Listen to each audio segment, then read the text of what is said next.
Assalamualaikum warahmatullahi wabarakatuh. Ahlan wa sahlan. Selamat datang ke sharing session siri yang ke-15.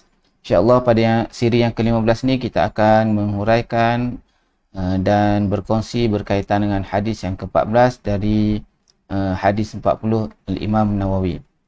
Jadi untuk memberkati majlis kita, sama-sama kita mulakannya dengan baca Al-Fatihah.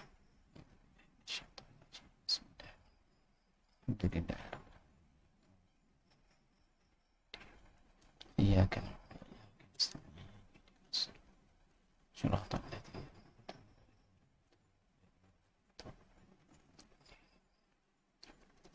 الحمد لله رب العالمين والصلاة والسلام على أشرف الأنبياء والمرسلين وعلى آله وصحبه أجمعين رب اشرح لي صدري ويسر لي أمري واحلل عقدة من لساني يفقه قولي سبحانك لا علم لنا إلا ما علمتنا إنك أنت العليم الحكيم ولا حول ولا قوة إلا بالله العلي العظيم. Amma ba'. Alhamdulillah, syukur pada Allah Subhanahu Wa Taala kerana dengan limpah kurnia Allah Subhanahu Wa Taala dapat diberi kelapangan masa untuk sama-sama kita berada di dalam majlis ilmu pada malam ini. Dan insya-Allah kita akan berkongsi berkaitan dengan hadis yang ke-14 daripada hadis 40 Al-Imam Nawawi rahimahullah. Dan saya menggunakan kitab Al-Kafi syarah hadis 40 karangan Datuk Dr. Zulkifli Muhammad Al-Bakri. Dia muslimin muslimat yang rahmati Allah Subhanahu Wa Taala, sebelum saya pergi dengan lebih lanjut, ada eloknya siapa yang bersama dengan saya pada malam ni untuk like, komen dan share live kita pada malam ini. Like, komen dan share live kita pada malam ini. Komen dengan hashtag sharing session ataupun hashtag hadis 40 Imam Nawawi. Jadi tanpa membuang masa lagi, kita pergi kepada huraian hadis yang ke-14. Hadis ni huraiannya agak panjang dan saya mungkin akan buat dalam dua sesi, satu pada malam ni dan satu lagi pada sesi yang berikutnya. InsyaAllah kita cuba sedaya upaya untuk meringkaskan sesi perkongsian kita ini. Hadis yang ke-14 berkata pengarang Hafizahullah, hadis yang ke-14, hak darah seorang Muslim. Tajuknya hak darah seorang Muslim. Daripada Ibnu Mas'ud radhiyallahu anhu, dia berkata Rasulullah sallallahu alaihi wasallam telah bersabda, la yahillu damu mri'in muslimin yashhadu an la ilaha illallah wa anni rasulullah illa bi ihda thalath, al-thayyibu az-zani wan nafsu bin nafsi wat tariku li dinihi al-mufariqu lil jamaah. Maksudnya, tidak halal darah seorang Muslim yang mengakui bahawa tiada Tuhan melainkan Allah dan aku, yakni Rasulullah, adalah utusan Allah, kecuali dengan salah satu daripada tiga perkara. Yang pertama, lelaki dan perempuan yang telah berkahwin kemudian berzina. Yang kedua, orang yang membunuh orang lain dengan sengaja. Dan yang ketiga ialah orang yang meninggalkan agamanya dengan memisahkan dirinya dari jemaah kaum muslimin. Hadis muttafaqun alaih, riwayat Al-Bukhari dan juga riwayat Muslim. Muslimin muslimat yang rahmati Allah Subhanahu Wa Taala, hadis yang ke-14 ni hampir sama maksud dan mesejnya dengan hadis yang ke-8 daripada hadis 40 Imam Nawawi ni. Hadis yang ke-8 yang bermaksud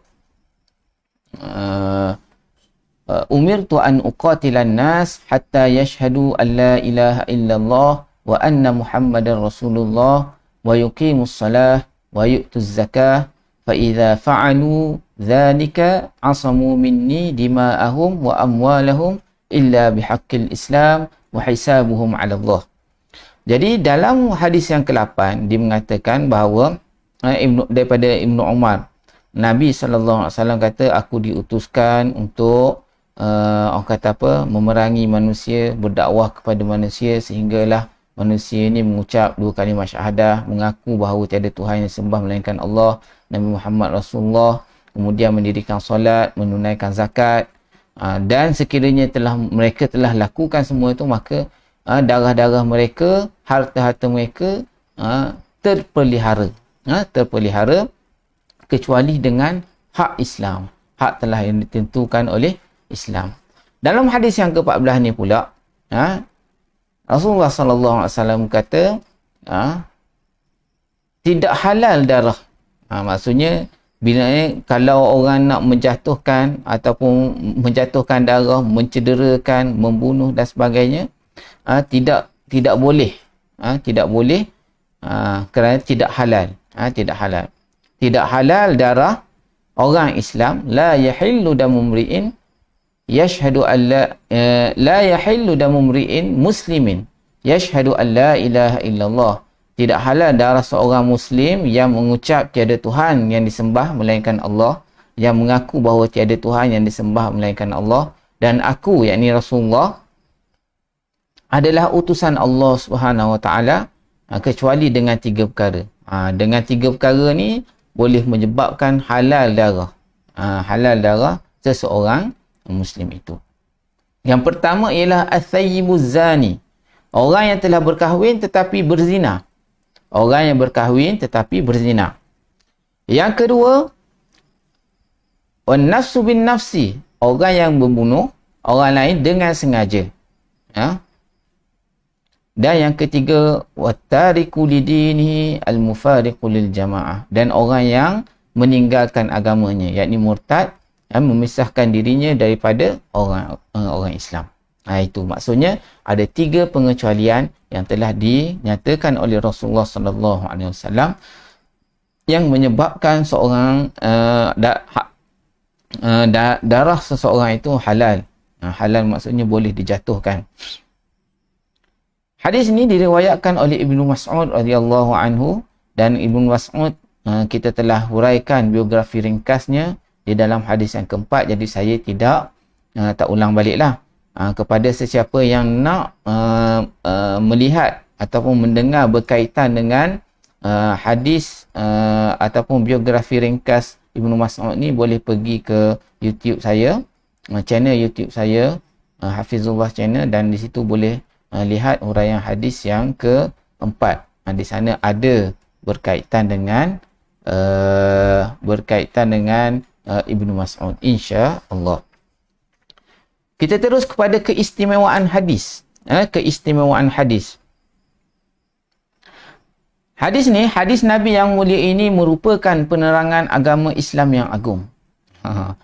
Ia juga merupakan satu prinsip perundangan yang digunakan untuk memelihara kehidupan seseorang Muslim selagi mana Muslim tersebut seorang yang sejahtera, selamat dan tidak memiliki kecacatan yang boleh mengancam keamanan masyarakat dan keselamatan individu. Maksudnya dalam hadis ni merupakan satu hadis yang istimewa kerana menerangkan kepada kita satu prinsip perundangan. Kalau hadis-hadis sebelum ni, 2-3 hadis sebelum ni telah diterangkan. Hadis ini adalah hadis yang berkaitan dengan adab, akhlak dan sebagainya. Dalam hadis ini menerangkan berkaitan dengan prinsip perundangan, yang mana berkaitan dengan halalnya darah seorang Muslim melalui 3 perkara. Seterusnya, ulama dan hadis ini. Apa ulasan ulama berkaitan dengan hadis ini? Ibnu Hajar Al-Haytami rahimahullah telah menyebut berkenaan dengan kepentingan hadis ini. Beliau berkata, hadis ini adalah antara prinsip yang amat penting lantaran kaitannya dengan sesuatu yang paling berharga, iaitu nyawa. Darah ni amat berkaitan dengan nyawa. Jadi hadis ini menyentuh berkaitan dengan darah, berkaitan dengan nyawa. Jadi amat penting. Kerana bila kita menyebut berkaitan dengan nyawa, berkaitan dengan diri, berkaitan dengan darah ini, ia amat dititik beratkan oleh Islam. Hatta walaupun seorang, walaupun sedikit amat dikira oleh Islam, dia ambil perhatian.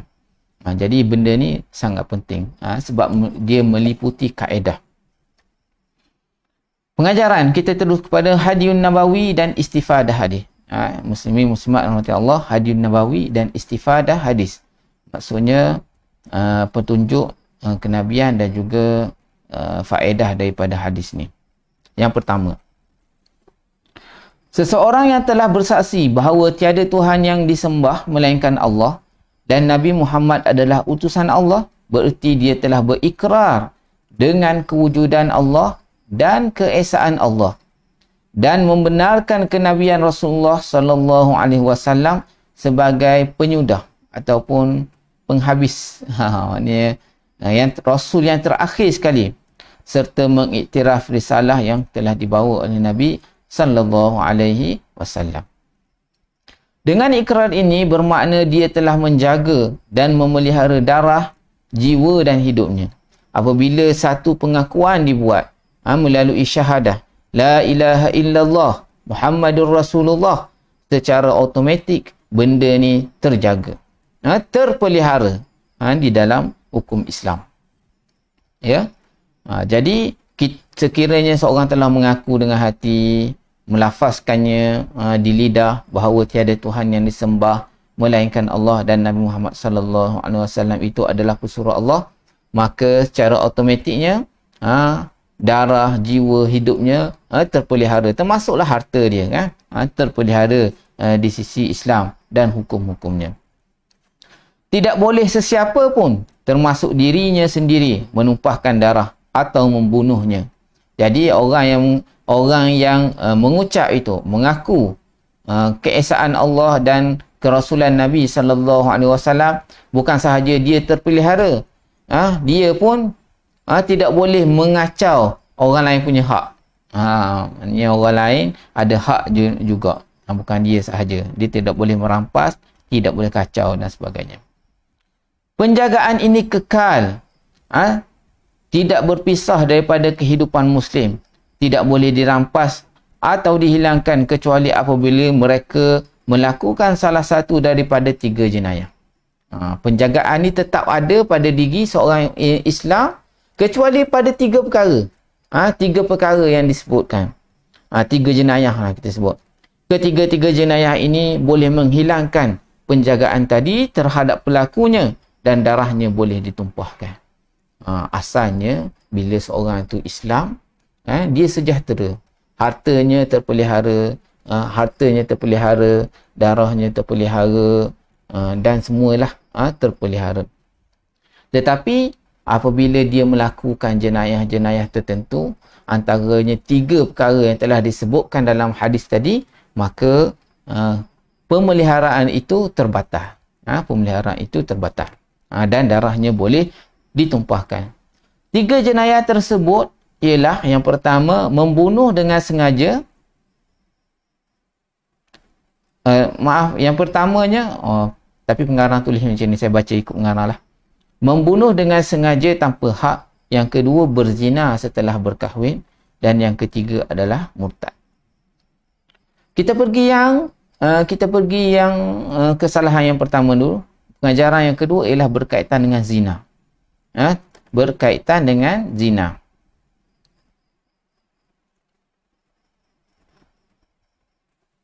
Jadi kenapa zina ni boleh membatalkan keistimewaan ataupun pemeliharaan seseorang terhadap diri dia dalam Islam. Pemeliharaan nyawa dia. Bagi penzina yang memenuhi ciri-ciri muhsan, maksudnya telah berkahwin. Kalau belum berkahwin, diistilahkan dengan ghairu muhsan. Tetapi sekiranya telah berkahwin, dinamakan sebagai muhsan.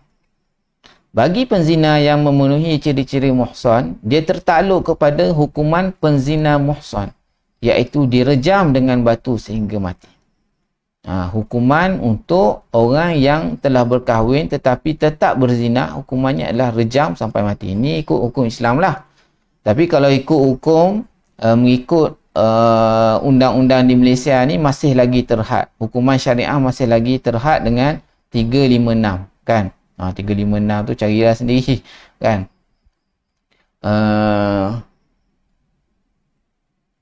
Jadi kalau nak rejam sampai mati ni melangkaui bidang kuasa mahkamah syariah. Tidak boleh. Hukuman mati ni hanya berada di dalam bidang kuasa undang-undang sivil di Malaysia. Tapi nak ceritanya, asal hukum di dalam Islam ni, penzina yang muhsan, hukumannya adalah rejam sampai mati. Direjam dengan batu. Ya, maksudnya dibaling batu kepadanya sehinggalah dia mati. Dengar macam zalim, barbarik. Orang kata apa, macam menakutkan. Kan? Ataupun sangat kejam lah. Dengar sahaja, tetapi Allah Subhanahu Wa Taala yang telah menetapkan, dan Nabi sallallahu alaihi wasallam telah menyampaikan risalah ini, hukuman ini melalui hadis-hadis, melalui lisannya. Jadi kita sebagai orang Islam wajiblah kita mempercayainya, dan sepatutnya kita melaksanakan hukuman ini, menjalankan undang-undang ini. Kerana Allah Subhanahu Wa Taala mengetahui, Maha mengetahui apa yang terbaik untuk kita. Dialah yang menciptakan alam ini. Dialah yang menciptakan manusia dan tahu yang terbaik untuk manusia. Dialah yang telah mengutuskan Nabi sallallahu alaihi wasallam untuk menyampaikan risalah agama Islam, dan ada risalah agama Islam antaranya menetapkan hukuman rejamnya. Hukuman ini disahkan melalui ucapan dan tindakan Rasulullah sallallahu alaihi wasallam. Bukan sekadar Nabi sallallahu alaihi wasallam suruh, Nabi sallallahu alaihi wasallam ajar, malah Rasulullah sallallahu alaihi wasallam pernah bertindak dengan hukuman rejam ini. Malah hukuman ini juga telah dinyatakan oleh ayat Al-Quran, dan kemudian ayat ini dimasuhkan bacaannya. Kan? Ayat ini dimasuhkan bacaannya, tetapi hukumnya tetap ada. Kalau orang yang belajar ulum Quran, dia tahu ada ayat yang dimasuhkan tetapi hukumnya kekal. Ada yang dimasuhkan ayat, maksudnya dimasuhkan bacaannya, dan hukumnya juga dimasuhkan, digantikan dengan hukum lain. Bermacam-macam. Kita boleh tengoklah dalam bab nasikh wal mansukh. Itu belajar dalam ulum Quran, insya-Allah. Jadi ayat berkaitan dengan hukuman rejam ini dimansuhkan. Jadi kalau kita cari dalam Quran ni, dia tidak ada. Orang tengok tak ada ayat tu. Tetapi dari segi hukumnya tetap kekal. Dari segi hukum tetap kekal. Imam Al-Bukhari dan Muslim menyatakan, Imam Al-Bukhari dan Muslim meriwayatkan bahawa suatu ketika Umar radhiyallahu anhu berucap dan beliau berkata, ini penting. Apa yang dikatakan oleh Sayyidina Umar radhiyallahu anhu ni sangat penting. Kerana apa yang dibimbangi oleh Sayyidina Umar sebenarnya telah berlaku pada zaman kita sekarang. Ataupun telah berlaku pada orang-orang yang sebelum kita. Apa yang telah dikatakan oleh Sayyidina Umar? Sayyidina Umar kata, Inna Allaha qad ba'atha Muhammadan sallallahu alaihi wasallam bil haqq. Sesungguhnya Allah Subhanahu wa taala telah mengutuskan Nabi Muhammad sallallahu alaihi wasallam dengan kebenaran. Dengan kebenaran. Wa anzala alaihi alkitab. Kemudian Allah Subhanahu wa taala telah menurunkan Al-Quran kepada Nabi Muhammad sallallahu alaihi wasallam, telah menurunkan Al-Quran kepada Nabi Muhammad sallallahu alaihi wasallam. Fakana mimma anzala alaihi ayatul rajmi.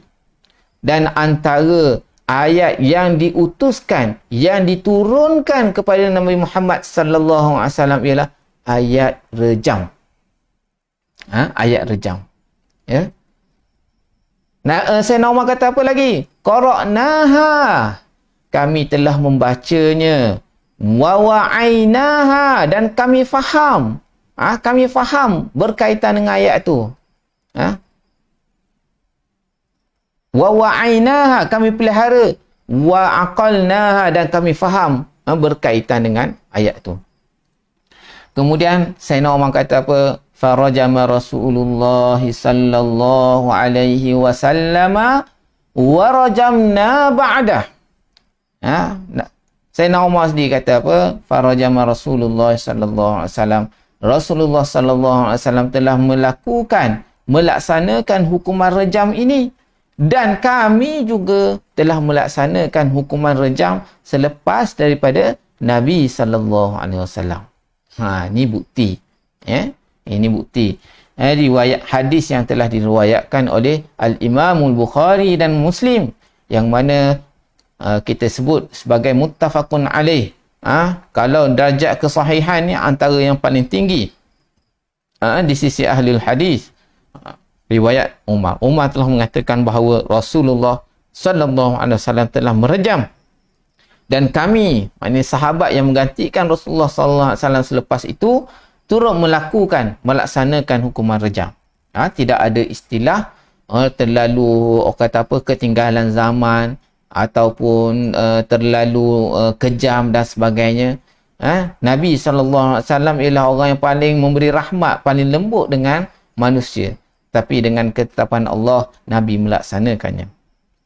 Apa lagi kata Umar? Fa akhsha in tala bin nasi zamanun, dan aku takut sekiranya masa berlalu setelah sekian lama, an yaqula qailun, maka akan berkatalah orang-orang yang berkata, ma najidur rajma fi kitabillah.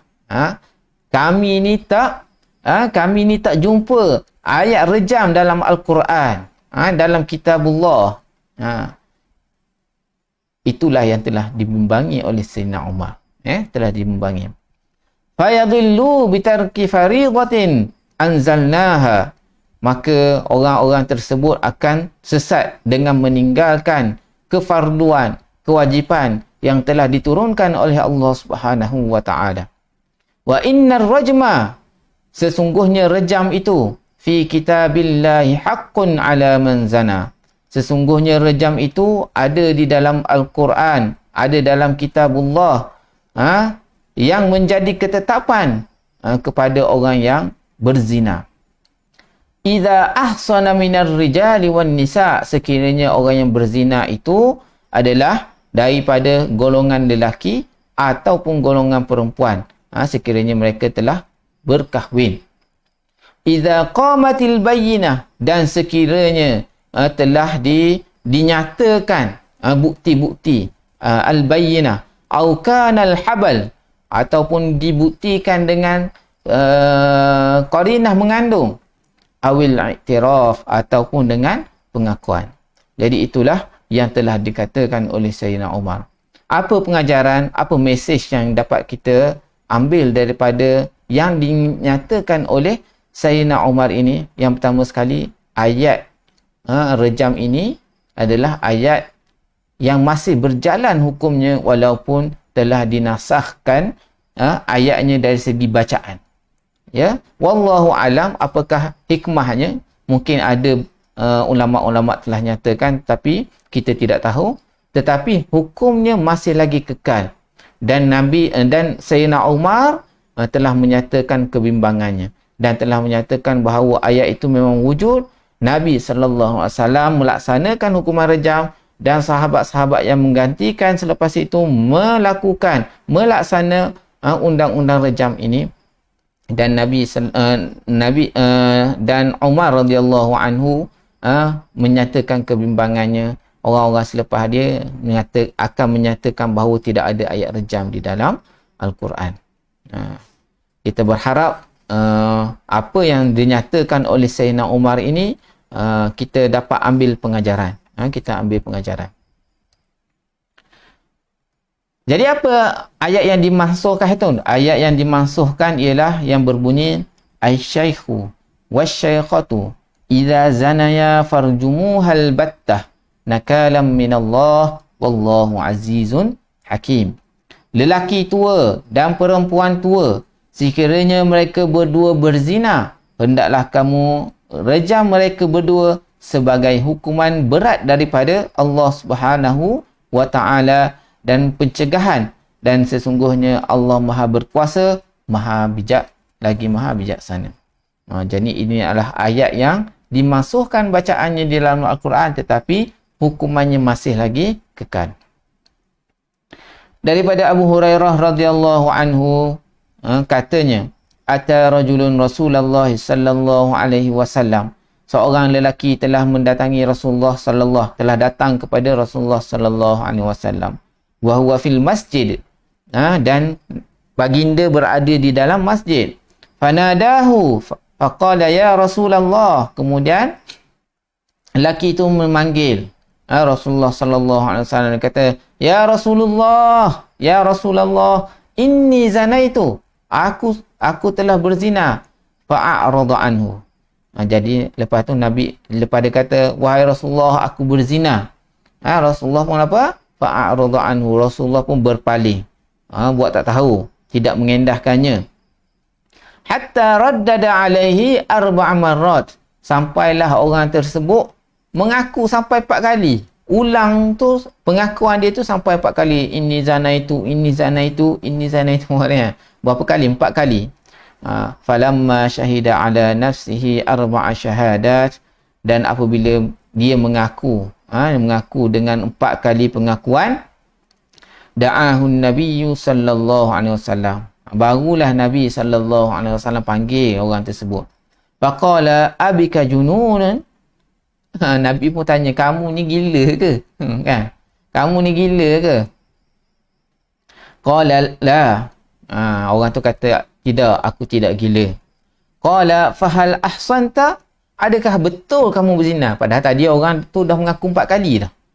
Dah mengaku 4 kali. Jadi Nabi tanya lagi. Qala na'am. Dia pun mengaku. Dia kata, na'am, ya. Faqala an-nabiy sallallahu alaihi wasallam, idhabu bihi farjumuhu. Nabi kata, bawalah orang ini dan rejamlah ia. Dan Nabi sallallahu alaihi wasallam mengarahkan untuk orang itu direjam. Minta orang lain supaya dibawa kepada satu tempat dan lakukan hukuman rejam. Jadi ini adalah antara hadis yang menunjukkan bahawa Nabi sallallahu alaihi wasallam melaksanakan hukuman rejam. Hadis ini juga, hadis yang diriwayatkan oleh Abu Hurairah ini juga adalah riwayat Al-Bukhari dan Muslim. Satu lagi hadis yang menunjukkan bahawa apabila seorang itu berzina, maka dia boleh dibunuh. Ataupun dalam hukuman Islam, kena bunuh dah, kena jatuh hukuman bunuh. Daripada Imran bin Husain radhiyallahu anhu katanya, annam ra'atan min Juhainata atat Nabiyallah sallallahu alaihi wasallam wa hiya hubla min az-zina.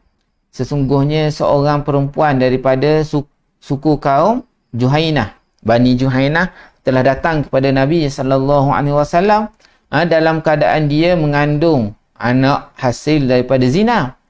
Faqalat ya Nabi Allah, dia telah berkata, wahai Nabi Allah, asabtu haddan faqimhu alayya, aku telah melanggar undang-undang, aku telah melanggar hudud, had, batasan, kan? Faqimhu alayya, maka jalankanlah hukuman tersebut. Fada'a Nabiyullah sallallahu alaihi wasallam waliyaha. Dan selepas itu Nabi sallallahu alaihi wasallam telah memanggil wali dia. Wali perempuan inilah. Faqala ahsin ilaiha fa idza wada'at fa'tini biha.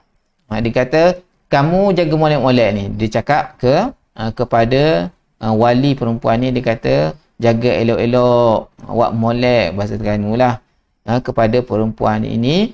Dan apabila dia telah beranak, dah selesai beranak, bawa jumpa aku lagi. Fafa'ala, dan wali ni pun, wali kepada perempuan ni pun buat juga, buat orang kata apa yang telah diarahkan oleh Nabi sallallahu alaihi wasallam. Jadi apabila dah selesai proses beranak, maka wali ni bawakanlah perempuan ini berjumpa dengan Nabi lagi. Fa amara biha an-nabiy sallallahu alaihi wasallam fashukkat 'alaiha thiyabuha thumma amara biha farujimat thumma shalla 'alaiha. Jadi baginda memerintahkan, bila dah bawa kepada tu, baginda perintahkan untuk dilaksanakan hukuman rejam. Kemudian baginda memerintahkan agar pakaian perempuan ini diikatkan. Diikat maknanya buat kemah lah. Buat kemah takut terselak semasa direjam. Baginda memerintahkan agar perempuan ini direjam. Perempuan itu pun direjam. Setelah itu baginda menyembahyangkannya. Setelah mati, perempuan itu mati akibat direjam. Nabi SAW tetap menyembahyangkan jenazah perempuan tersebut. Sayyidina Umar pun nampak perbuatan Nabi SAW. Lalu Sayyidina Umar tanya, faqala lahu Umar, tusalli 'alaiha ya Nabi Allah wa qad zanat. Dia kata apa? Ya Rasulullah, kamu ni semayang juga ke atas mayat ni? Orang ni kan berzina. Mati pula dengan sebab hukuman hudud. Direjam. Ya. Nabi pun kata apa? Laqad tabat taubatan law qusimat baina sab'ina min ahli al-Madinah la wasi'atuhum. Nabi sebut apa? Perempuan ini telah bertaubat. Sekiranya taubat ini dia agihkan, taubat dia tu dia agihkan kepada 70 orang penduduk Madinah, nescaya mencukupi bagi mereka. Maknanya tingginya taubat dia, dengan pengakuan dia, mengaku berzina, dan sanggup diberi hukuman, walaupun mati, taubatnya tetap diterima oleh Allah Subhanahu wa taala. Nabi pun kata lagi, hal wajadta taubatan afdala min an jadat binafsiha lillahi ta'ala. Adakah taubat yang lebih baik daripada seorang yang mengorbankan dirinya kerana Allah Subhanahu wa ta'ala? Menunjukkan bahawa orang yang berzina ini tidak keluar daripada Islam, tetapi perbuatan ia itu adalah perbuatan dosa besar, kerana dihukum dengan hukuman hudud, hukuman yang agak berat daripada Islam. Jadi itulah orang kata apa, kesalahan yang pertama yang menyebabkan orang yang Islam tetapi boleh ditumpahkan darahnya, boleh diambil nyawanya, dihukum dengan hukuman mati. Kalau dalam kesalahan zina tadi adalah kesalahan yang berkaitan dengan zina, Jadi itulah yang telahnya. Jadi dalam hukum Islam ni, walaupun kita lihat dalam kita kata dalam hukum Islam ni, orang yang dilakukan akan dilaksanakan hukuman Islam ni telah diberi peluang untuk mengaku dan bukan memang nak dihukum begitu. Malah dalam keadaan perempuan tadi itu, dalam keadaan perempuan mengandung tadi itu, dibiarkan perempuan yang mengandung tadi melahirkan anak. Dan ada dalam riwayat yang lain, Nabi SAW minta dia menyusukan anak dia. Biar dia menyusukan anak dia sepanjang 2 tahun, barulah dikenakan hukuman rejam tersebut.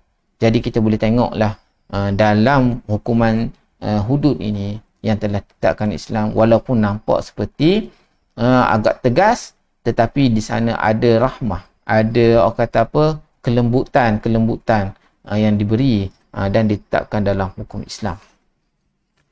Jadi muslimin muslimat yang rahmati Allah Subhanahu Wa Taala, oleh kerana banyak lagi yang ada di dalam buku ini, insya-Allah saya akan sambung perbincangan berkaitan dengan kesalahan yang kedua dan kesalahan yang ketiga, iaitu kesalahan membunuh dan kesalahan murtad. InsyaAllah dalam siri yang seterusnya, doakan supaya kita dapat buat esok lah. Buat esok insyaAllah. Kerana waktu malam selepas isyak ni agak lewat dah. Agak lewat. Kalau dulu isyak awal, tapi sekarang ni isyak dah lewat. Kalau buat lepas isyak, makan masa yang agak lama jugalah. Agak terlalu lewat. orang pun akan bekerja pada esok hari. Jadi kita buat ringkas saja pada malam ni. InsyaAllah kita akan sambung pada hari esok untuk kesalahan yang kedua dan kesalahan yang ketiga, iaitu membunuh dan murtad. InsyaAllah. Jadi terima kasih kepada sahabat-sahabat yang bersama pada malam ini. Al-Nur Khairi dan juga Ustaz Anwar Abdul Asim kerana menyokong dan bersama pada malam ini. InsyaAllah kita akan berjumpa lagi pada malam esok. Kita tangguh dengan tasbih kafarah dan surah Al-As. Assalamualaikum warahmatullahi wabarakatuh.